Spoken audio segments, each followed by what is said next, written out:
이번에 또 전화 한번 연결해 보겠습니다. 네, 전자님 안녕하세요. 네, 안녕하세요. 네, 반갑습니다. 네, 네, 어떤 종목 도와드릴까요? 알테오젠이요. 알테오젠. 매수가와 비중도 알려주시죠.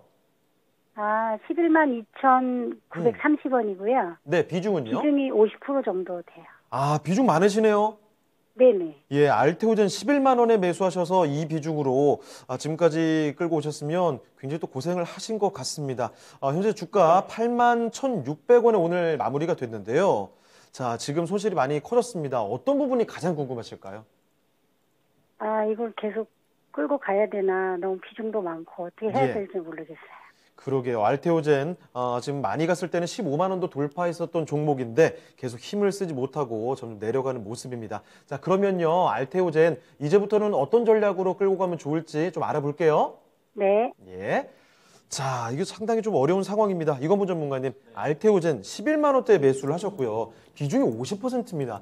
자, 이 알테오젠에 대해서는 어떻게 전망할 수 있을까요? 네, 일단 가격대에서 비중까지 보면은 상당히 답답하실 것 같은데, 저는 기다려 볼직한 회사라고 생각을 해요. 그래요. 우리가 이제 바이오 종목들을 좀 생각했을 때 여러 가지 이제 이 단계를 보셔야 되는데, 우리가 이제 신약을 살펴보게 되잖아요. 뭐 제네릭 그리고 바이오 시밀러 이와 같은 신약들을 보게 됩니다. 우리가 이제 제네릭 같은 경우에는 화학성 신약이고 예. 바이오 시밀러는 이제 어떻게 보면은 그 이상의 좀 더 이 화학적 신약이 아닌 바이오 신약이라고 보시면 되는데 네. 여기에서 이제 조금 더 발전되는 게 바이오 베터 기술이에요. 네.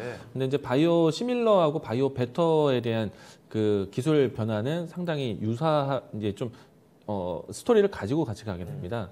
근데 이제 바이오 시밀러 쪽에서 많이 최근에 지난해부터 해서 네. 많이 이제 회자되는 이유는 바이오 시밀러 쪽에서 특허를 가지고 있었던 특허권들이 풀리기 시작을 했어요. 그래서 이제 바이오 시밀러에 대한 이 제품군들이 많이 소개가 되고 있는 것이고, 네.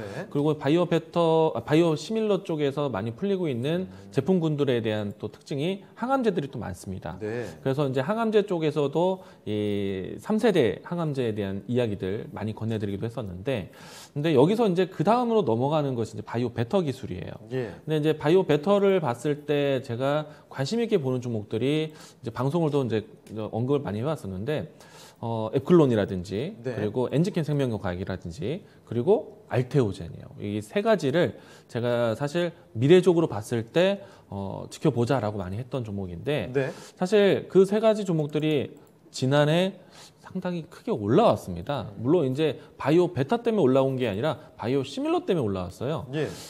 그래서 이제 더 나중에 미래를 본다라면은 다시 한번 또 움직일 수 있는 종목이 되지 않을까라고 생각을 하는데, 저는 알테오젠에 대한 뭐 재무제표나 이런 내용들 보면은 사실 없어요. 예, 없습니다. 그냥 미래를 보고 보셔야 돼요. 근데 그런 측면을 본다라면은 지난해 큰 시세를 한번 보이고 난 다음에 예. 가격은 어느 선에서는 좀 이제 제동이 되지 않을까, 좀 브레이크 잡지 않을까 생각이 되는데, 저는 고점이 15만 원대였고 이제 최근 올해 같은 경우에는 6만 원대까지 내려왔었기 때문에 그렇죠. 가격적인 긴 조정은 받았다. 시간도 받았고.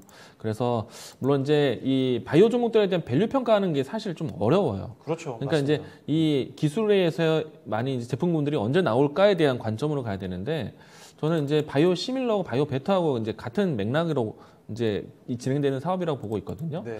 그래서 이제 알테오젠도 그냥 가격적으로 본다라면은 충분히 기간 조정과 가격 조정을 받았다고 생각이 되고요.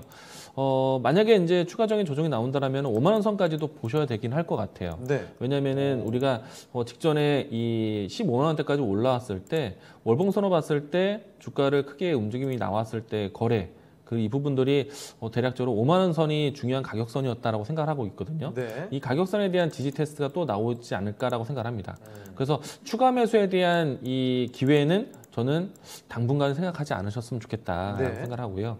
그리고 올라온다라면은 저는 충분히 뭐 예를 들어서 알테오젠 같은 경우에는 머크사하고 연결이 되어 있거든요. 네. 이 머크사가 중요한 항암제라든지 중요한 치료제에 대한 재료를 만드는 회사예요. 예. 그렇기 때문에 알테오젠에 대한 미래에 대한 동반 협력사는 안정적이다라고 생각을 합니다. 그래서 올라온다라면은 지금 당장에 예고될 수는 없겠지만은 네. 그래도 12만 원 선까지에 대한 목표가는 어느 때든지 한번 계속해서 잡아가지 않을까라고 생각을 하고 있어요. 네. 그래서 저는 만약에 지금 50% 비중이 아닌 다른 50%에서 매매가 좀 활발하다라면은 네. 이 종목 정도는 좀 물려 계셔도 괜찮지 않을까라고 생각을 합니다. 그래서 지금은 팔기 어려운 구간이기 때문에 예. 참고 인내하셔야 될 것 같고, 그리고 올라온다라면은 매수하신 가격대 근처까지는 기다리시되 그 가격에 대한 목표가를 이야기했다고 해서 비중을 함부로 더 늘리지 말자. 네. 왜냐하면 추가 조정의 가능성은 분명히 있다라고 그렇죠. 이야기를 드리고 싶고, 그래도 제가 오래전부터 뭐 바이오 시밀러, 바이오 베타에 대한 강의하면서 소개했던 또 관심 있는 종목이라고 많이 했던 종목이기 때문에 뭐 그만큼 좀 기대를 해보셔도 괜찮을 것 같다라는 생각. 뭐 여기까지 있으면 설명드리겠습니다. 네, 알겠습니다.